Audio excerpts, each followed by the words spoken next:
Donc, Amadou, on a un sujet qu'on a là, c'est ça, Malidou, a une vidéo partagée, révélation, pas de vidéo, on a bien, on a watimna.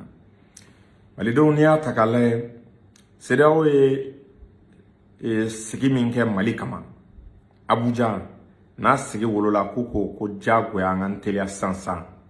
ko an wasara subla, ko sinon ko be jana masika antega kono. Ani ko buna jeka sarasi force bado créer force munu ko na bna blaga terrorisme kala ni coup d'état kala ani ko wakil la to Burkina la yo sigi minge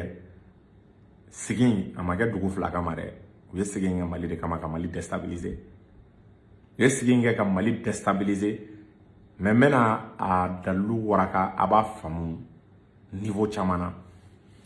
Dans un premier temps, c'est là où on calcule les cas, on calcule là comme mois de décembre. Alors là, ça n'a vocal mais fitique ou djigebaga comme mois de décembre. Nia takala comme Mali bepi. Ko partenaire ou ka demet kana, ko fien tigalendo ana, kanga économie be tomber, anga économie be desa ka paye décembre ma. Donc imaye ore fait décembre sur aller, amaye politiciens commencer à ouvrir wuli. Amaye décembre scellé. Il va y avoir crise chama me kan ɲɔgɔn sɔrɔ an bɛ wagati min na ba Maliba kɔnɔna la. O de senfɛ u ye djihadistes fana su ka front baden dayɛlɛ.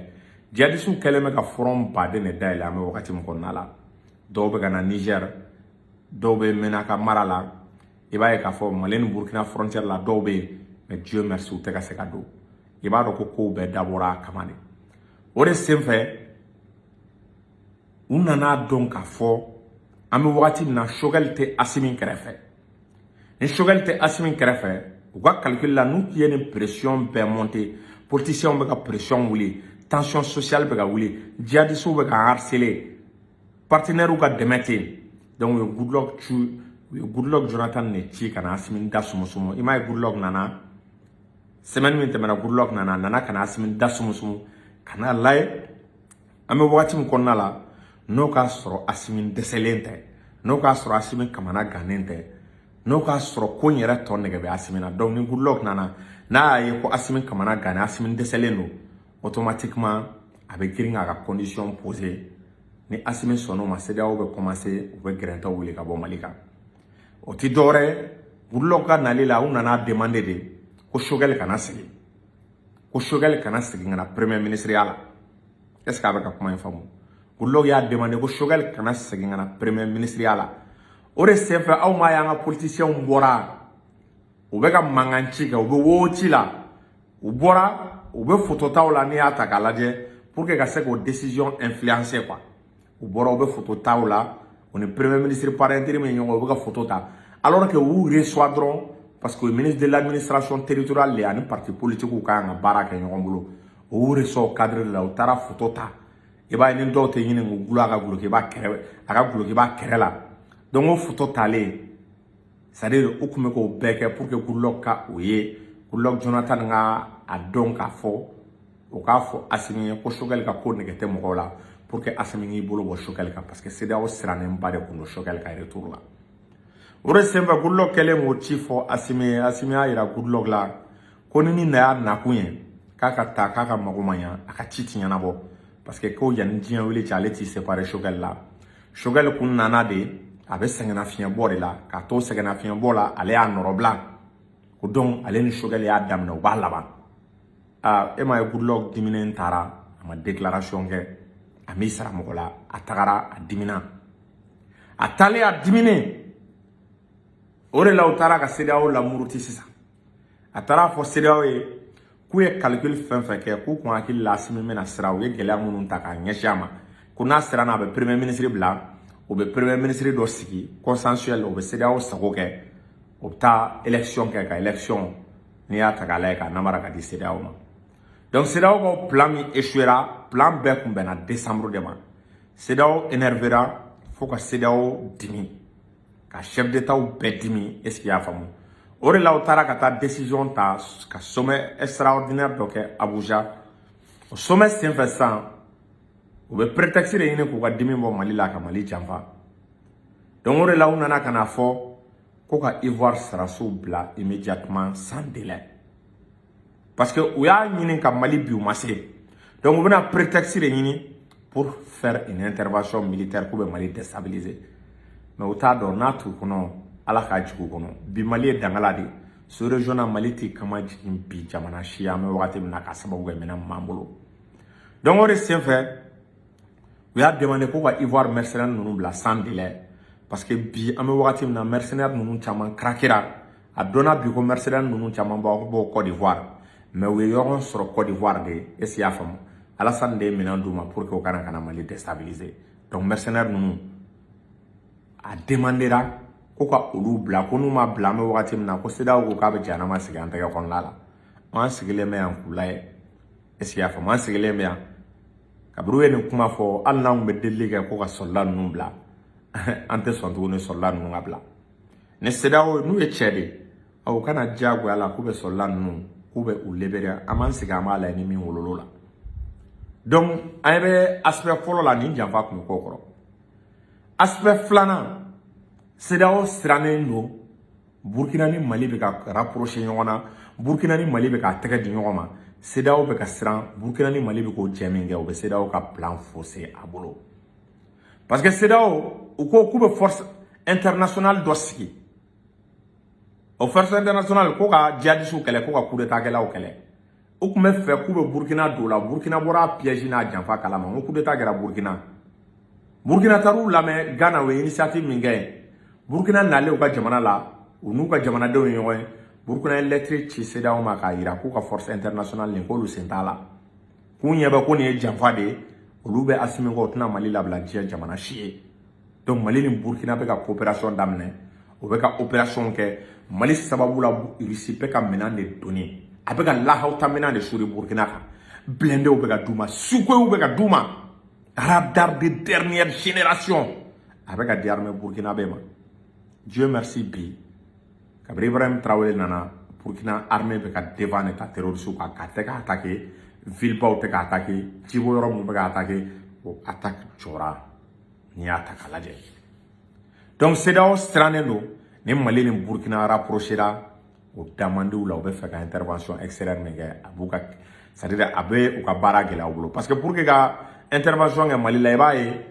u mago bɛ Burkina territoire la Burkina tɛna sɔn o ma est-ce que vous voyez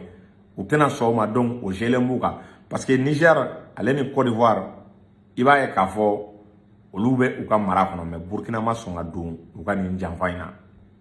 donc i b'a ye nin bɛɛ bɛ ka CEDEAO ka sommet ka motiver u bɛ ka nin décision ta pour que ka se ka Mali bin décembre mais u y'a ye k'a fɔ an bɛ ka résister u ye délai yɛlɛma u y'u ka délai jan ko ka prolonger ko ni sarasi ninnu ma bila sisan ko janvier k'u bɛ sanction kɛ janvier u ka force bɛ bila sur place ça sera opérationnel janvier u ka force minnu bɛna terroristes kɛlɛ k'o fana bɛna bila sur place donc c'est une force de déstabilisation vraiment pour essayer de casser la dynamique de refondation au Mali parce que objectif Mali bɔra France ka mara kɔnɔ Mali bɔra OTAN ka mara kɔnɔ Mali ni Russie bɛ k'u tɛgɛ di ɲɔgɔn ma tubabu dun kalikan ye dugu jukɔrɔ nafolo min bɛ yen k'olu ti sɔn Russie bolo ka da Mali dugu jukɔrɔ nafolo kan ko ni Russie bolo dara o kan dɔrɔn o y'olu ta tiɲɛnen o y'u mago salen est-ce que vous voyez donc i b'a ye k'a fɔ CEDEAO ni OTAN de bɛ k'u bolo di ɲɔgɔn ma k'u bɛna nin janfa in kɛ mais u tɛ se Mali autorités ka nin yɔrɔ f'u ye a ye kɔn sisan a ka crise anticipée a ye nin yɔrɔ tigɛ a ka ci Asimi ma an ka chauffeur minnu n'u bɛ taa Ivoire port la u bɛ taa Sénégal port la Assimi Goïta a fɔ an ka ministre de l'économie ye ministre des transports k'u ka fɛɛrɛ kɛ ka Mali ka dépendance k'a réduit Côte d'Ivoire port la ale ni Sénégal port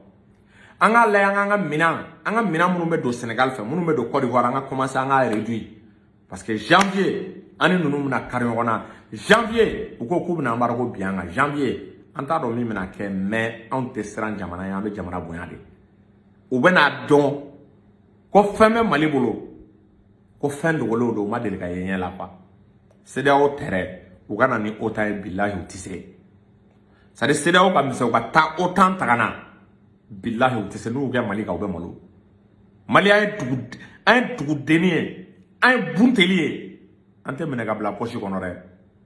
anga dogo meni jamana fenfe ya korobo ama jamana ke tomo mali mina munu san duguci mina on de do terroriste ke mina on de terroriste ke mina on de duguci mina on lu de ça donc au senfe anga commerçant munu be ka Côte d'Ivoire port utiliser ani Sénégal port ka yini anga autorité au fait gwa fere sugu beke munu be ka Côte d'Ivoire port utiliser ani Sénégal port ou kale ou k'u ka dépendance réduit ou k'u ka dépendance réduit ou k'a réduit dɔɔni État ka fɛrɛ tigɛ Zeyna il faut pas que an ka wari ka to UEMOA bolo an ka compte ka geler an ka wari bloquer ka to UEMOA la an sera niveau dɔ ma an ka disposition ta o yɔrɔ la an ka taa chinois fɛ yen agriculture office du Niger Modibo Keita kun ye vision min ta office du Niger la k'a kɛ le grenier de la sous-région ka malo sɛnɛ ka balo sɛnɛ ka ɲɔ sɛnɛ ka kaba sɛnɛ en quantité a ka maliyɛnw labɔ an ka tila k'a feere malo bɔrɛ da kana 1000 ɲɔgɔnna kaba min fɛn ninnu a bɛɛ da ka jigin olu kana 500 500 ninnu na ka sɛnɛ yɛrɛ kɛ priorité chinois experts kana an dɛmɛ sɛnɛ la Russie experts kana an dɛmɛ k'u ka savoir faire n'u ka minɛnw État yɛrɛ de a kana to mɔgɔ bolo dɛ État yɛrɛ ka office du Niger ta ka sɛnɛ kɛ ka fonctionnaires ta sɛnɛ kama ka fonctionnaires ta sɛnɛ kama pour que an ka dun ka fa n'an ka balo ko a bɛ maîtriser n'o kɛra an bɛ san 10 kɛ embargo la foyi ma tiɲɛ an ka taa Iran nɔfɛ on a besoin de l'Iran on a besoin des drones iraniens de la technologie iranienne de la présence iranienne parce que Iran filɛ nin ye bi u kɛra allié incontournable ye hali Russie yɛrɛ bɛ k'a jigin du kan Mali fana k'u wele u kana an dɛmɛ kɛlɛ in na ni Mali y'u wele u kana an dɛmɛ kɛlɛ in na n'u nana u mana drones d'a ma u ka kɛlɛkɛ cɛdenw u ka savoir faire i b'a ye k'a fɔ la coalition Iran Russie au Mali autant tɛ sɔn ka na autant b'a dɔn n'a nana est-ce qu'il y'a faamu ça sera leur tombée u bɛ k'u kaburu de donc autant tɛna sɔn o cadre kɔnɔna la ka na donc i b'a ye k'a fɔ nin mesure damadɔ bɛ yen an k'a lajɛ ka nin mesure ninnu anticiper pour que CEDEAO janfa min b'a kɔnɔ a janfa a ka dɛsɛ a ka tiɲɛ a bolo donc nin de tun bɛ n fɛ k'a da aw tulo kan a balimakɛ n'aw denkɛ Amara Sela jury chercheur a y'aw hakili sigi a k'aw jigi sigi Choguel nana c'est l'homme de la situation a nana crise syndicale bɛ ka ban a nana tension sociale bɛ ka baisser kabiri a fɔra Choguel nana fa tun bɛ ka don politiciens na parce que u kun natara a kun b'u kɔnɔ k'u ye fanga sɔrɔ kaban kabiri Choguel nana i b'a fɔ k'i ye somnifère de d'u ma u tunna de c'est à dire ninnu bɛ siran Choguel ye Choguel bɛ politique dɔn n'u ye a y'o hakili sigi a y'o jigi sigi a ye da an ka État la Choguel peut relever les défis à condition finitigiw u ka liberté totale to a bolo a ka baara kɛ a ka nomination kɛ a dalen bɛ mɔgɔ minnu na a ka olu ta a kɛrɛfɛla la donc ne bɛ aw bila salamu aleykum merci